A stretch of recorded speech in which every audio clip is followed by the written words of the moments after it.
নমস্কার বন্ধুরা, পশ্চিম বর্ধমান জেলার বিভিন্ন আইসিডিএস প্রজেক্টে অঙ্গনওয়াড়ি কর্মী এবং অঙ্গনওয়াড়ি সহায়িকা পদের জন্য আবেদনপত্র কিন্তু গ্রহণ শুরু হয়ে গেছে 21শে আগস্ট 2024 তারিখ থেকে। এবং কী কী যোগ্যতা লাগবে, কারা কারা আবেদন করতে পারবে, আবেদনের পদ্ধতি কী, কোন কোন ডকুমেন্টস আপলোড করতে হচ্ছে, অনলাইনে আবেদনের সময় কোনো আবেদন ফি লাগছে কি না, এই সমস্ত নিয়ে কিন্তু আজকের এই ভিডিওটা। তাই ভিডিওটা স্কিপ না করে প্রথম থেকে শেষ পর্যন্ত দেখতে থাকুন এবং আমার পরবর্তী ভিডিওগুলো দেখতে থাকুন। সেখানে কোন প্রজেক্টে কতগুলো সিট রয়েছে, কতগুলো শূন্যপদ রয়েছে, সেটা নিয়ে কিন্তু বিস্তারিত বলবো। এটা এই মুহূর্তে আমি যেটা দেখছি সেটা আসানসোল 2 আরবান আইসিডিএস প্রজেক্ট। এখানে শুধুমাত্র অঙ্গনওয়াড়ি ওয়ার্কার রিক্রুটমেন্টের একটা নোটিশ দেওয়া রয়েছে এবং যেহেতু এটা মিউনিসিপ্যালিটি এলাকা, কোন কোন ওয়ার্ডের ক্ষেত্রে এটা প্রযোজ্য হবে সেই ওয়ার্ডগুলো এখানে উল্লেখ করা হয়েছে। এবং এটা কিন্তু আসানসোল 2 আরবান আইসিডিএস প্রজেক্টের আন্ডারে পড়ে। এখানে টোটাল শূন্যপদের সংখ্যা রয়েছে 28, ইউআর 8টা, এসসিতে 5টা, এসটিতে 4টে, ওবিসি এতে 4টে, ওবিসি বিতে 1টা এবং পিডব্লিউতে 3টে, যেখানে low vision or blindness, hearing impairment, locomotor disability or cerebral palsy. আর ইডব্লিউএসএ মোট 28টা পদ। কিন্তু এই পরবর্তী ভিডিওতে আমি নিয়ে আসবো কোন কোন আইসিডিএস প্রজেক্টে মোট কতগুলো শূন্যপদ রয়েছে। এটা এই ভিডিওতে শুধুমাত্র আমি আসানসোল 2 আরবান আইসিডিএস প্রজেক্ট নিয়েই বলছি। বাকি যে সমস্ত ডেটাগুলো রয়েছে, অর্থাৎ কোয়ালিফিকেশান, কোন কোন ডকুমেন্টস আপলোড করতে হচ্ছে, সেই ডেটাগুলো কিন্তু সবগুলোর ক্ষেত্রে একই, শুধুমাত্র শূন্যপদের সংখ্যাটা হেরফের হবে। এখানে এজ লিমিট বলে দেওয়া হয়েছে 21/8/2024 তারিখ অনুযায়ী। যেহেতু 21/8/2024 তারিখে নোটিফিকেশানটা দেওয়া হয়েছে, সেই নোটিফিকেশানের তারিখ অনুযায়ী বয়স হতে হবে 18 থেকে 35 বছর মধ্যে। এবং এখানে SC, ST, OBC, general, OBC A, OBC B, PWD, EWS প্রত্যেকের ক্ষেত্রে কিন্তু একই বয়স, অর্থাৎ 21/8/2024 তারিখ অনুযায়ী 18 থেকে 35 বছরের মধ্যে হতে হবে। এবং এটা কিভাবে, কোন ডকুমেন্টসটা দিয়ে বোঝা যাবে, আপলোড করতে হবে বার্থ সার্টিফিকেট অথবা admit card or Madhyamik or equivalent class 10 pass certificate from a recognised board will be accepted as age proof of the candidate. অর্থাৎ জন্ম সার্টিফিকেট, মাধ্যমিকের অ্যাডমিট কার্ড বা মাধ্যমিকের যে সার্টিফিকেট রয়েছে, পাস সার্টিফিকেট, সেখানে যে জন্ম তারিখ উল্লেখ করা রয়েছে সেটাই কিন্তু গ্রাহ্য হবে। মিনিমাম এডুকেশনাল কোয়ালিফিকেশান বলে দেওয়া হয়েছে যে প্রত্যেককে কিন্তু 12 পাস হতে হবে, অর্থাৎ উচ্চ মাধ্যমিক পাস হতে হবে। উচ্চ মাধ্যমিক পাস বা তার সমতুল্য। এক্ষেত্রে সমস্ত ক্যাটাগরির ক্ষেত্রে কিন্তু একই কোয়ালিফিকেশান। এক্ষেত্রে কোনো রকম যে ক্যাটাগরি অনুযায়ী কোয়ালিফিকেশানে হেরফের রয়েছে এমনটা নয়, প্রত্যেককে কিন্তু এইচএস পাস হতে হবে, তবেই কিন্তু আপনি আবেদন করতে পারবেন। এবং অবশ্যই আপনি যেই জায়গার বা যেই ওয়ার্ড বা যেই ব্লকের বা যে গ্রাম পঞ্চায়েতের জন্য আপনি আবেদন করছেন, সেখানকার কিন্তু স্থায়ী বাসিন্দা অবশ্যই হতে হবে। স্থায়ী বাসিন্দা হিসেবে অবশ্যই এপিক কার্ড থাকতে হবে এবং এমপি, সভাপতি, এমএলএ, চেয়ারম্যান মিউনিসিপ্যালিটির বা কাউন্সিলর, গ্রাম পঞ্চায়েতের প্রধান, district magistrate, SDO, BDO, additional district magistrate, এদের কাছ থেকে পাওয়া রেসিডেন্সিয়াল সার্টিফিকেট কিন্তু আপলোড করতে হবে। অবশ্যই প্রত্যেকের এপিক কার্ড এবং সাথে রেসিডেন্সিয়াল সার্টিফিকেট একটা আপলোড করতে হবে। কীভাবে সিলেকশানটা হবে, মোট 100 নম্বরের একটা এক্সাম নেওয়া হবে। 100 নম্বরের মধ্যে 90 নম্বর রয়েছে রিটিন পরীক্ষা অর্থাৎ লিখিত পরীক্ষা, আর 10 নম্বর থাকবে ভাইভা। এবং প্রত্যেকটি বলে দেওয়া হয়েছে যে 30 নম্বর মিনিমাম রিটিন এক্সামিনেশানে পেতে হবে, অর্থাৎ 90 নম্বরের পরীক্ষায় মিনিমাম 30 নম্বর যদি পায় তবেই তাকে ভাইভার জন্য ডাকা হবে। এবং সেক্ষেত্রে এসসি, এসটি, ওবিসি এবং ওবিসি বি, পিডব্লিউডি, ইডব্লিউএস এদের ক্ষেত্রে কোনো রকম কাট অফের কোনো কম বেশি নেই, অর্থাৎ প্রত্যেকের জন্য একই কাট অফ, মিনিমাম 90-এর মধ্যে 30 পেতেই হবে, তাহলে তাকে ইন্টারভিউ ডাকা হবে। যদি কেউ দেখা যায় রিটিন পরীক্ষায় পাস করেছে কিন্তু ইন্টারভিউ যায়নি, তাহলে সে কিন্তু ডিসকোয়ালিফাই হয়ে যাবে, এমনটাই কিন্তু নোটিফিকেশানে জানানো হয়েছে। আর সিলেবাস কী দেওয়া রয়েছে, সিলেবাস যে 90 নম্বরের যে এক্সাম নেওয়া হবে তার মধ্যে সিলেবাস রয়েছে নিজের মাতৃভাষাতে লিখতে হবে একটা এসে অর্থাৎ প্রবন্ধ। প্রবন্ধের বিষয় দেওয়া আছে মাদার অ্যান্ড চাইল্ড হেলথ, মা এবং শিশুর স্বাস্থ্য সংক্রান্ত। এবং অবশ্যই 10ম শ্রেণীর যে স্ট্যান্ডার্ড, সেই স্ট্যান্ডার্ড কিন্তু এসেটা লিখতে হবে বা প্রবন্ধটা লিখতে হবে, যার নাম্বারটা দেওয়া রয়েছে 15 নম্বরের, আর পাটিগণিত রয়েছে 20 নম্বরের। এখানেও কিন্তু সে 10ম শ্রেণী মানের। এবং nutrition, public health, status of women অর্থাৎ পুষ্টি, public health, status of women, state nutrition policy, আর ভ্যাকসিনেশন ফর এজ গ্রুপ 0 থেকে 6 বছরের যে ভ্যাকসিনেশন হয়, এগুলো সংক্রান্ত কিন্তু প্রশ্ন আসবে 15 নম্বরের মধ্যে। আর ইংলিশ ল্যাঙ্গুয়েজে থাকছে ইংলিশ ল্যাঙ্গুয়েজে সিম্পল আর primary knowledge of English language, simple translation, এবং ট্রান্সলেশন করতে দেবে যেটা দশম শ্রেণী মানের, এবং এখানে মার্কস দেওয়া রয়েছে 20, আর বাকি 20 নম্বর থাকছে জেনারেল নলেজে। টোটাল 90 নম্বরের পরীক্ষা নেওয়া হবে, যার মধ্যে 15 নম্বরে একটা প্রবন্ধ, 20 নম্বরে পাটিগণিত, পুষ্টি সংক্রান্ততে 15, ইংলিশ ল্যাঙ্গুয়েজে থাকছে 20, আর জেনারেল নলেজে 20।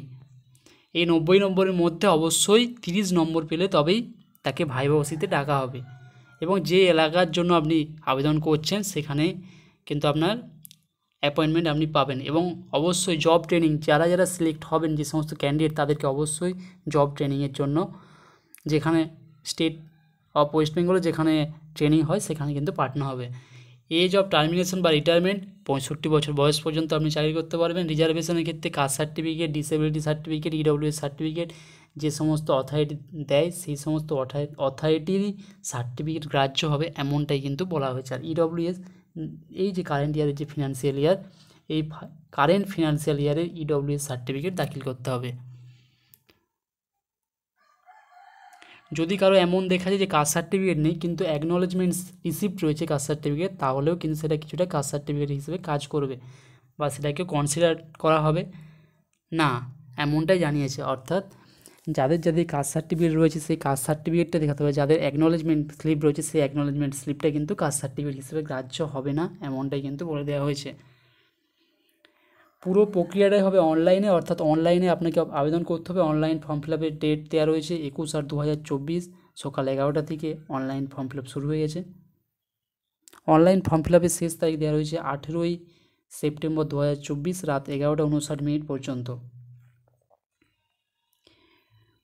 অনলাইন ফর্ম ফিল আপের সময় কী কী জিনিস থাকতে হবে? অবশ্যই নিজের রেজিস্টার একটা মোবাইল নাম্বার থাকতে হবে, কারণ যেটা দিয়ে অ্যাপ্লিকেশানটা করা হবে, এবং একটা পাসওয়ার্ড ক্রিয়েট করতে হবে। আর যে সমস্ত কপিগুলো অনলাইনে আপলোড করতে হবে, যেহেতু এটা অফলাইন আবেদন নয়, তাই অনলাইনে আপনাকে কিন্তু সেলফ অ্যাটেস্টেড ফটোকপি কিন্তু আপলোড করতে হবে। কী কী ফটোকপি দিতে হবে?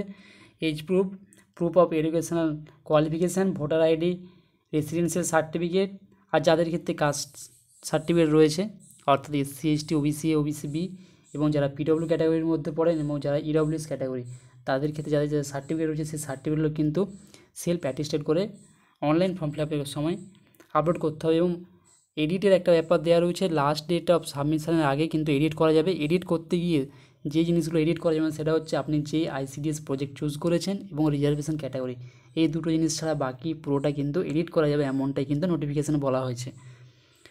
এবার একটা রঙিন একটা ছবি আপলোড করতে হবে, যেটা 6 মাসের পুরনো হওয়া চলবে না, 25 থেকে 50 KB সাইজ এবং 180 পিক্সেল বাই 230 পিক্সেল এর মধ্যে কিন্তু ছবিটা হতে হবে।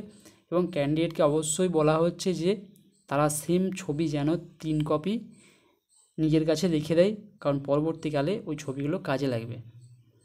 এবং ছবির ক্ষেত্রে একটা গুরুত্বপূর্ণ জিনিস বলে দেওয়া হয়েছে, পাসপোর্ট সাইজ ফটোগ্রাফ অবশ্যই কিন্তু ব্যাকগ্রাউন্ডটা সাদা হতে হবে, আর ক্যান্ডিডেটের মুখ যেন ঠিকঠাকভাবে বোঝা যায়, আর কোনো রকম যাতে ছায়া তার মুখের ওপর না পড়ে সেগুলো একটু ঠিকঠাকভাবে দেখে নিতে হবে। আর যদি কোনো চশমা থাকে সেই চশমাটা যেন ক্লিয়ারলি ভিজিবল হয়, এবং নিজের ফুল সিগনেচার ব্ল্যাক কালি বা ব্লু কালি যে কোনো কালিতে লিখতে হবে। এবং সেটার ক্ষেত্রে বলে দেওয়া হয়েছে সাইজ 10 থেকে 20 KBর মধ্যে হতে হবে এবং 160 পিক্সেল বাই 70 পিক্সেলের মধ্যে হতে হবে। সাকসেসফুলি অ্যাপ্লিকেশানটা সাবমিট করার পর যে কপিটা আপনি পাবেন অনলাইনে, সেই কপিটা ডাউনলোড করে নিজের কাছে প্রিন্ট করে রেখে দেবেন, কারণ ভবিষ্যতে ওটা কিন্তু কাজে লাগবে। আর এসে লেখার ক্ষেত্রে অর্থাৎ প্রবন্ধ লেখার ক্ষেত্রে নিজের মাতৃভাষায় আপনি লিখতে পারবেন, সেই জন্য অনলাইন অ্যাপ্লিকেশনের সময় অবশ্যই নিজের মাতৃভাষা ওখানে কিন্তু চুজ করতে হবে। অনলাইন ফর্ম ফিল আপ শুরু হয়ে গেছে 21 আগস্ট 2024 সকাল 11টা থেকে, এবং অনলাইন আবেদন গ্রহণের শেষ তারিখ রয়েছে 18 সেপ্টেম্বর 2024 রাত্রি 11:59 পর্যন্ত।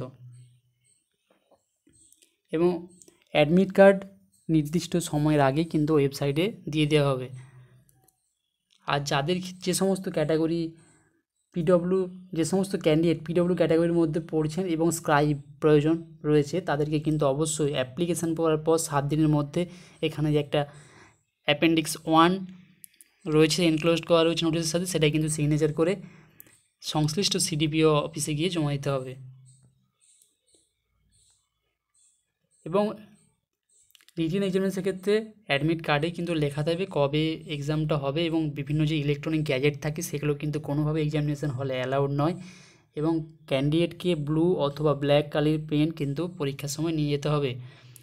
আর যেই সিগনেচারটা আপনি অনলাইনে আপলোড করছেন, যেদিন পরীক্ষা হবে ওই সিগনেচারের সাথে আপনার সিগনেচার যেন মিলে সেটা কিন্তু মাথায় রাখতে হবে, কারণ এটা কিন্তু এই rules for appearing at the written examination সেখানে কিন্তু দেওয়া রয়েছে।